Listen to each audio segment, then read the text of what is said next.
Hello and what it do, people of the internet, dubstep people of the internet. We're going to be covering today. I'm trying to get my words out properly, but here we go. New Beast Boy project album thingy that we have right here. Fourth, I think, official album from him. The first one coming in 2021, and now we have the fourth in 2026, depending of course on whether you see an 8-track collection project, bit of project of music as an album, but he certainly does. That's how this is marketed.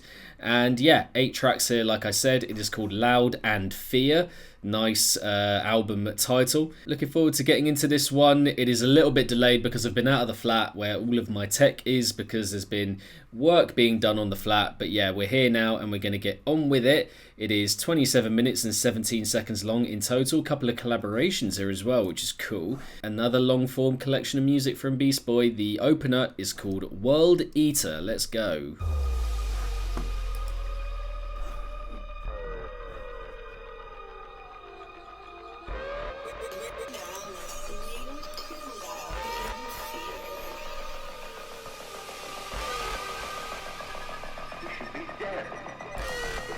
We have Mr. Big already in the chat. Let's get some bigs in the chat preparing for this collection of music.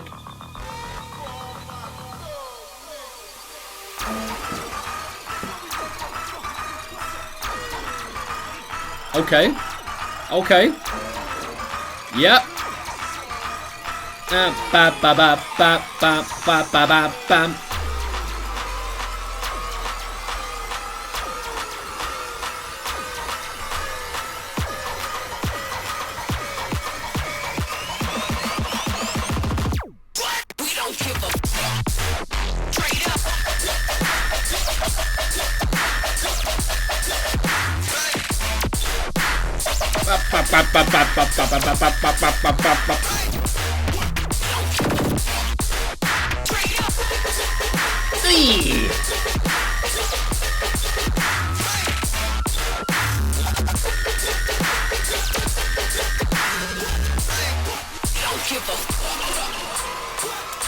Emphatic opening, just straight to the point, very Beast Boy from the very off.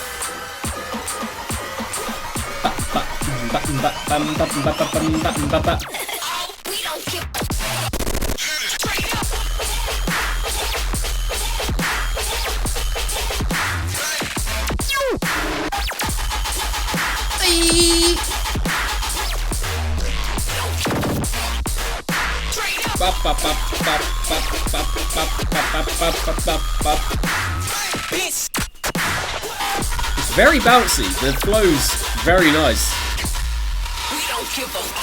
Someone said jaunty, you can go jaunty, jumpy, bouncy, just a little bit sprightly, just on its feet like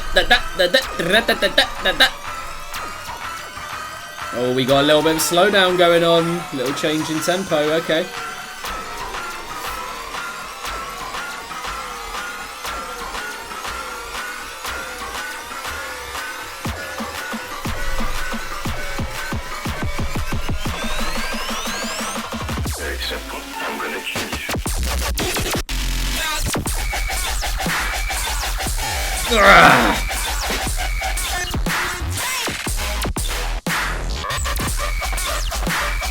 It's true, those kind of brass sounds do sound quite space lasers.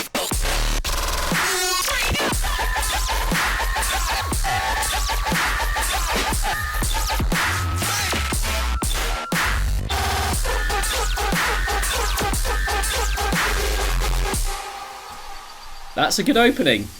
I mean, it's classic Beast Boy, big, loud, neo-dubstep sound.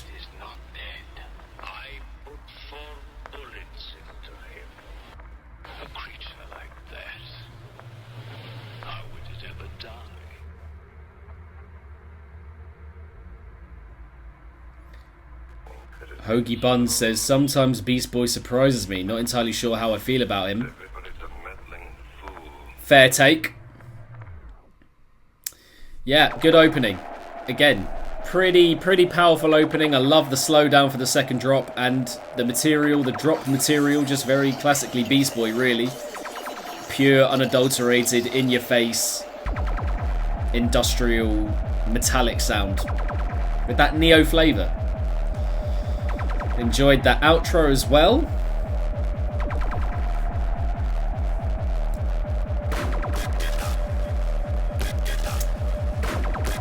If anyone can get in the chat or in the comments of the VOD about neo dubstep. I mean, it's a Beast Boy coined thing, I think, but there are other people who make music like dubstep like this for sure. More jumpiness, okay.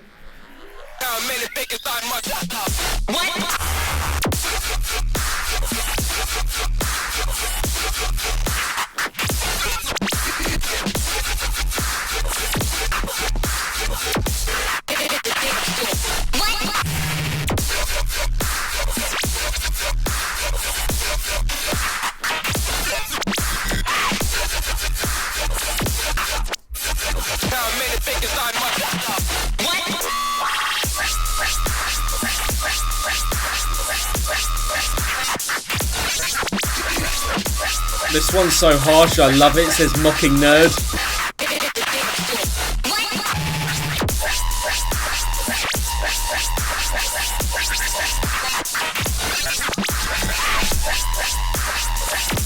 Hair Bear up in the chat. Lonely. I'm not gonna say that name. I'm not saying that name. Sorry, but they say the clap fills are insane.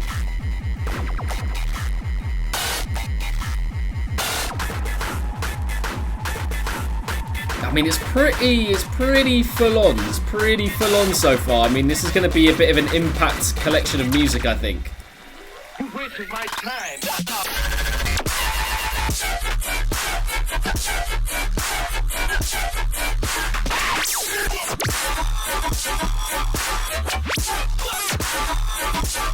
Get the dance floor.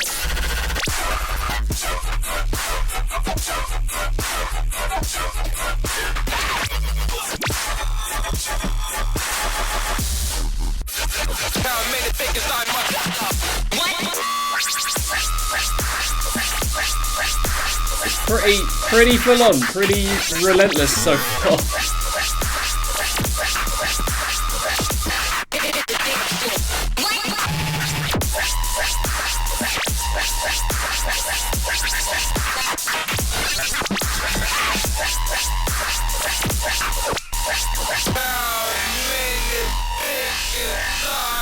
You've always treated me as a monster. Now you're going to be one. Ooh, yeah.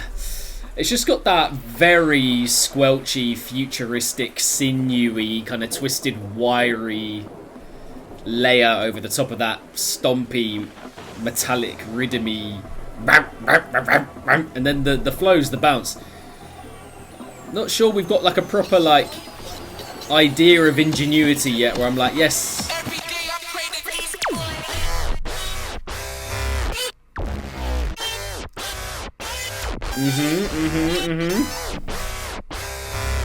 Death of the Witch, track number 3.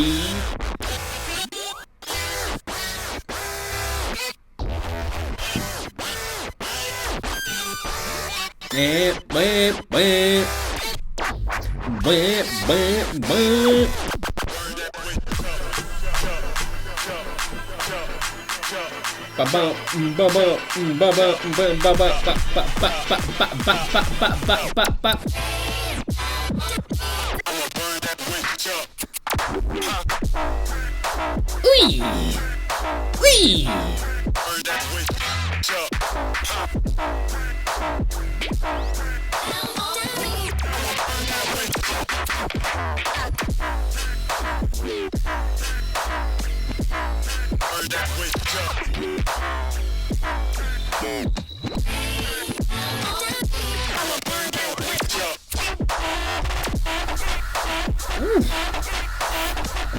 was close to a rewind. It was very close to a rewind.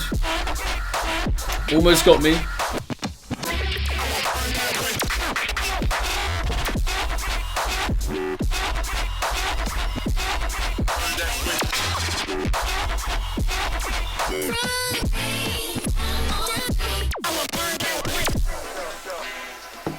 This is the bit of difference, a bit of variety that I think the project needed at this point. There's a little bit of a fear in me of like, oh, it's just going to be pure stomp material for the whole thing. This is, you know, pulling it back a little bit more reticent vibe, cheeky as well.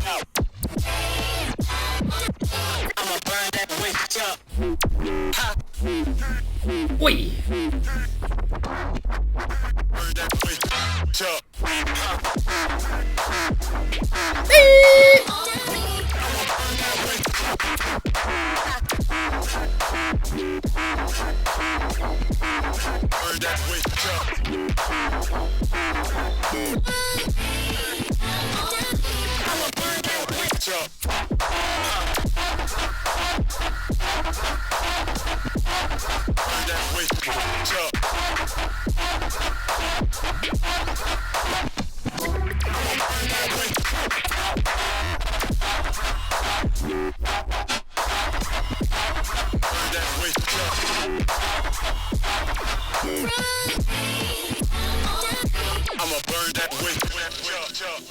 And then it's also got those kind of, you know, early noughties vocals, which is a bit of his, you know, it's a strong part of his aesthetic as well, just coming in just before the bits of heaviness.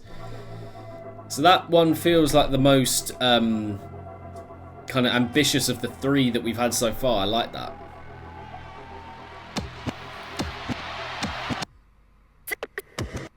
But the first two for that style were done well. They were done well. Just quite like overbearing, you know, hearing that stompage for the first two. Dirt Pony. Track number 4.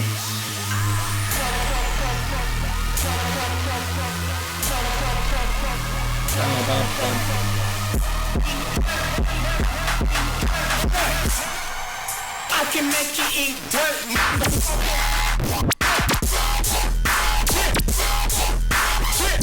Mate, he does it well. He does this style very well.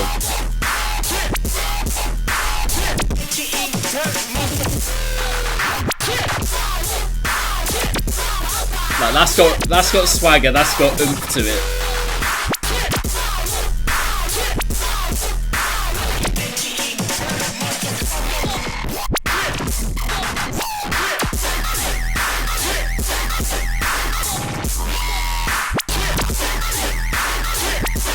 Very crunchy, but it's also fresh sounding, you know.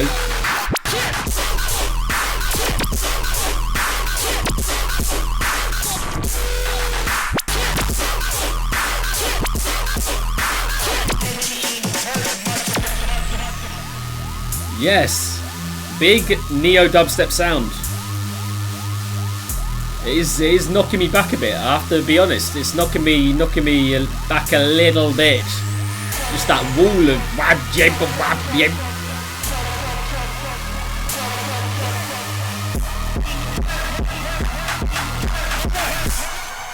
I can make you eat dirt.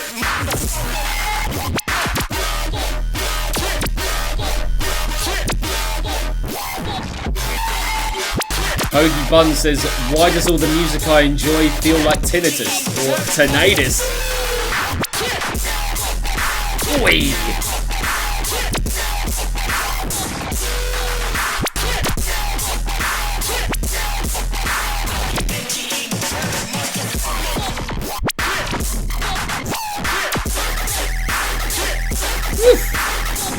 See, that's where the straightforward, the simple, the one-dimensional idea can sound good when the production's like that. Just got that natural swagger about it.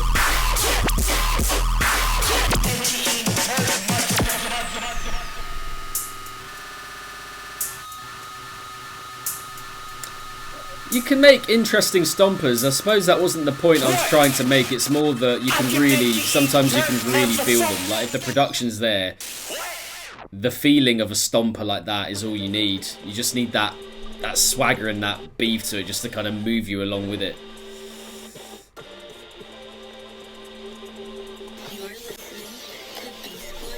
track number 5 in collaboration with the Underground WizKid, Dexamp, G-Check.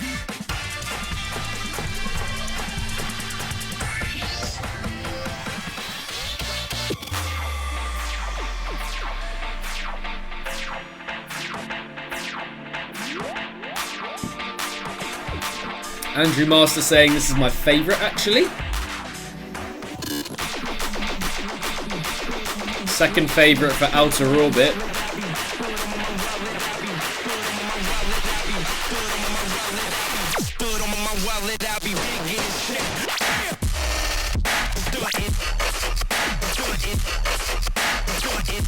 Oh, it's a meanie. That is a meanie.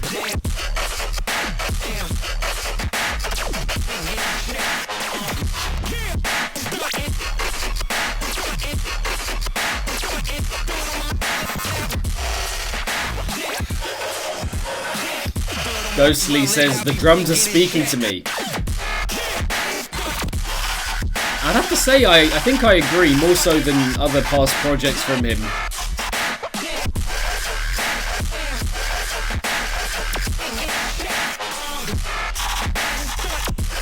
Zeph says that the stutteriness on the bass is cool. Ba ba ba ba ba ba ba ba.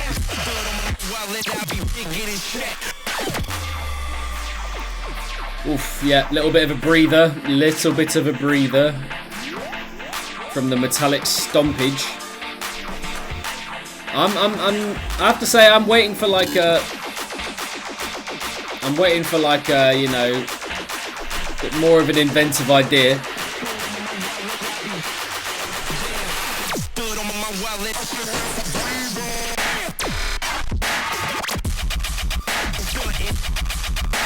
Yeah. Actually, yeah. Let's do a little. Yeah, it's filthy. That was unexpected. Caught me off guard.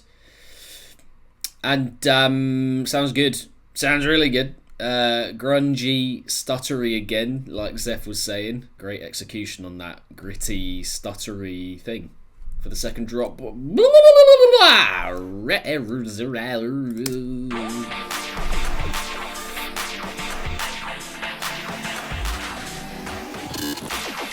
Well, you can make a heavy album that isn't straightforward, can't you? They're not mutually exclusive.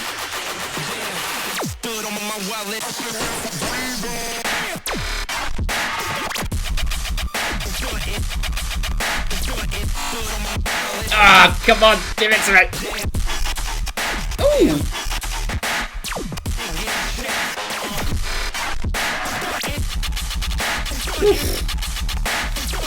Yeah, that does feel like a bit of Dexamp, doesn't it?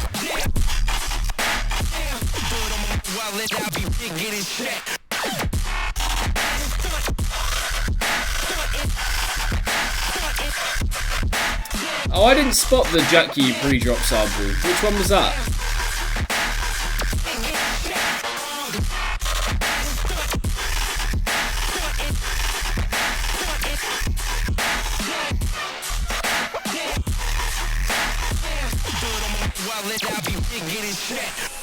Oh, I didn't hear that. Should have a breeze on it. I know which one you mean, but I didn't. For some reason, I didn't clock it.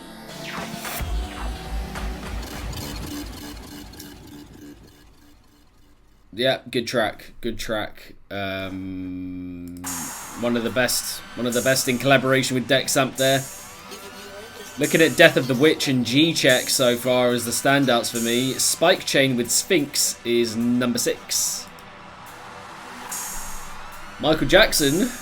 You know that. Shit, do that. Anyway, break the pattern today, or the loop will repeat. Break the pattern today. Break the pattern today. Break the pattern today. Today, or the loop. Shoot the spike chain. Shoot the spike chain. Shoot the spike chain. Hit the block. You fly. Hit the block.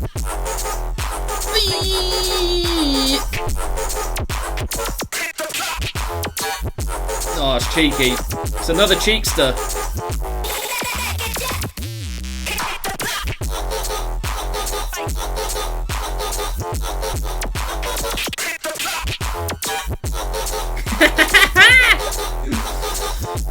It's definitely fun moving along to this one. Pattern today. Break the pattern today. Break the pattern today. Today or the loop. Shoot the spike chain, shoot the spike chain, shoot the spike chain. Hit the block, you fly. Oi!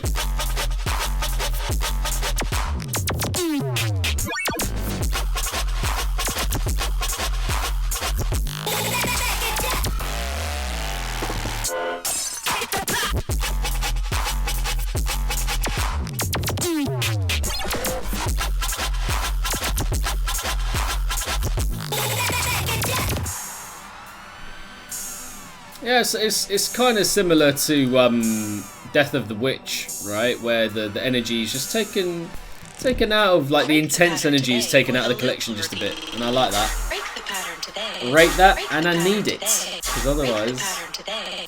probably get a bit too tired of that stomp as it goes on. Shoot the spike chain, shoot the spike chain. Hit the block, you fly. Hit the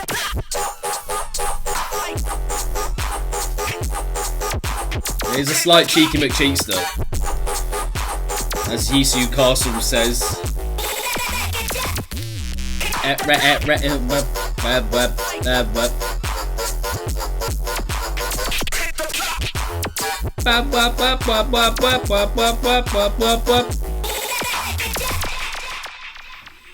Okay, that was track number 6 of 8. So, okay. Fear Tech, track number 7, penultimately. Interesting.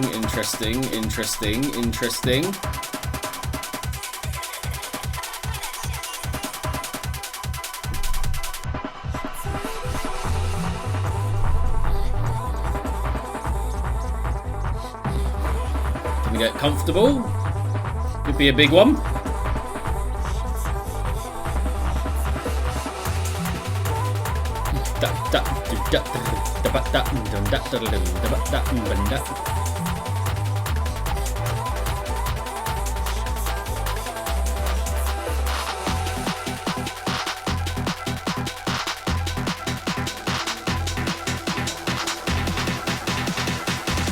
Oh, he's gearing up this one. Oh!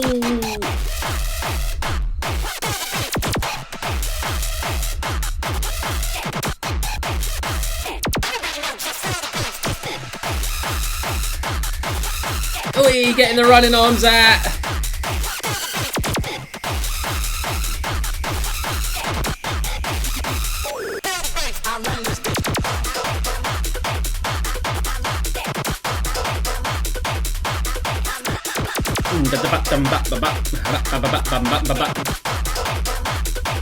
Yeah, I think I do agree a little bit, Outer Orbit. Like, I love the genre switch for the collection, and I love this bit of experimentation from him. Did feel like there was another layer of beefiness to be had in that drop, especially when it comes to, like, what you're used to with that style of music, you know. It's had another level of, like, just to, like, make it even more aggressive. But I'm rating this switch.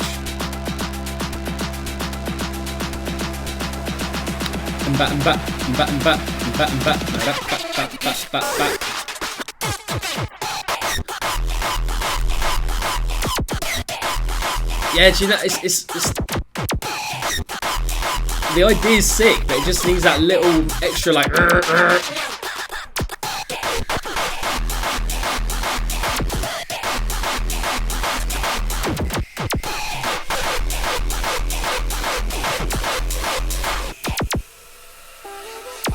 That kind of sound layout, very clever. A lot of music like that just isn't catchy at all because it's just, and it's just that, like, grainy sound in your ear, which can sound good sometimes, but that was clever. That was it.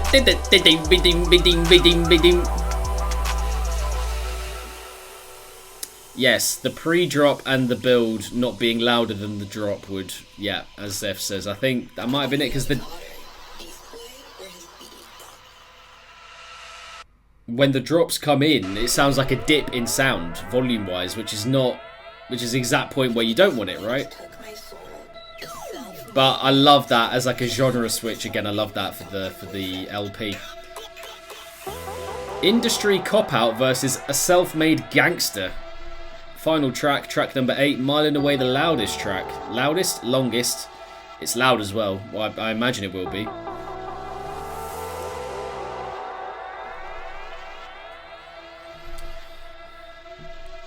A couple of people have said this is their favourite, so...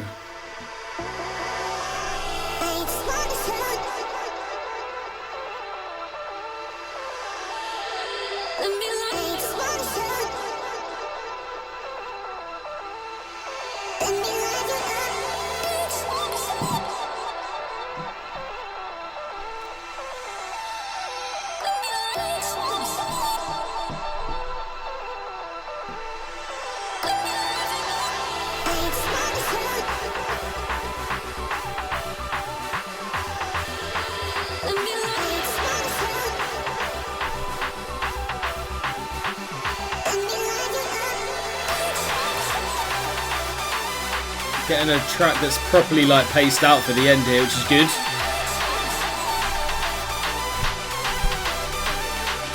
You're already set. Yeah, fantastic introduction and build here.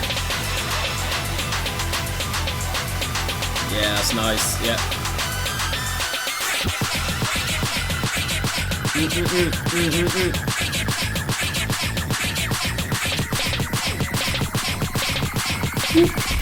Excuse me.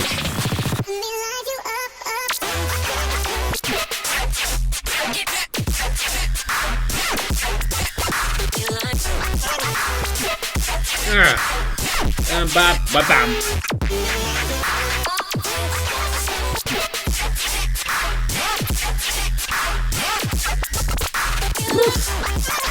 These little lasers, wicked video.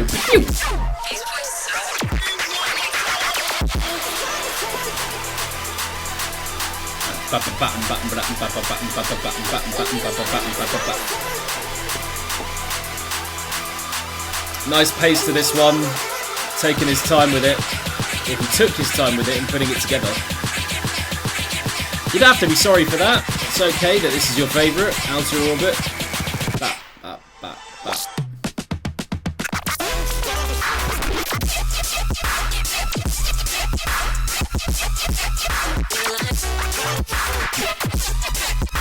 I mean, the break moments in this track in particular are very good.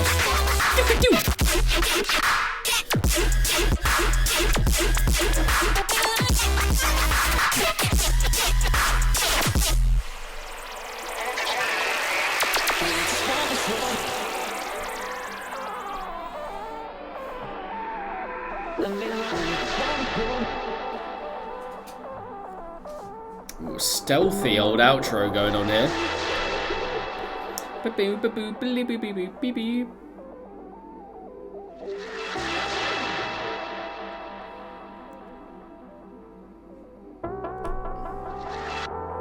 Nice. Nice, like, hazy outro, just to reflect on everything.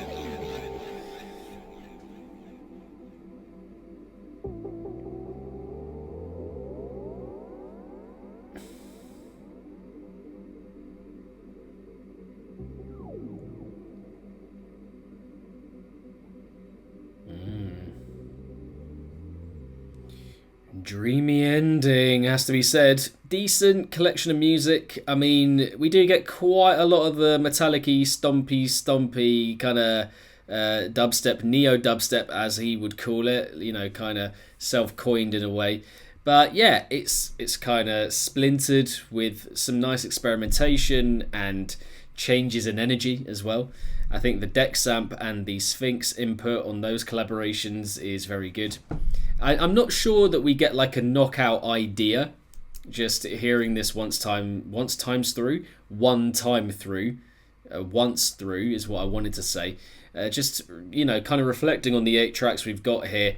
I'm not sure there's like a knockout track for me quite yet, but that's why you go back to it. That's why you hear it again and again and again. The variety we get is good. That kind of hard styly track, Fear Tech, towards the end, I like that quite a bit. Learning something new about his style with that tune. But yeah, there is quite a lot of like, you know, traveling in one direction kind of dubstep that we get on this collection of music, stuff that I feel like he's done quite a lot of before.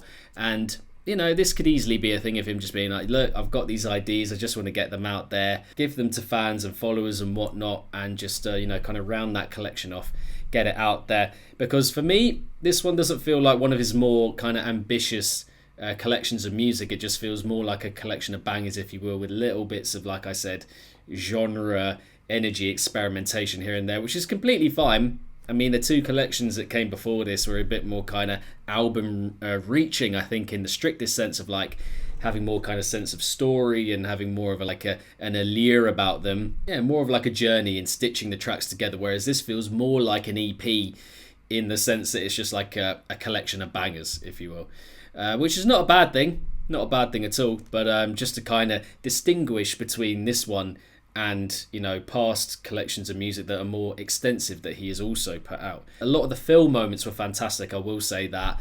A lot of break moments as well, with like, you know, lasers and certain sounds that filled the space very, very well. He is one of the best at that style, for sure, without question. It's just there's quite a few moments there where I'm kind of wanting him to add that bit more ingenuity, that bit more invention, just to put that bit more spice on top of, you know, what else is there. Aptly titled Loud and Fear. I mean, that part 100% makes sense for this collection of music. But yeah, gonna leave that one there, guys.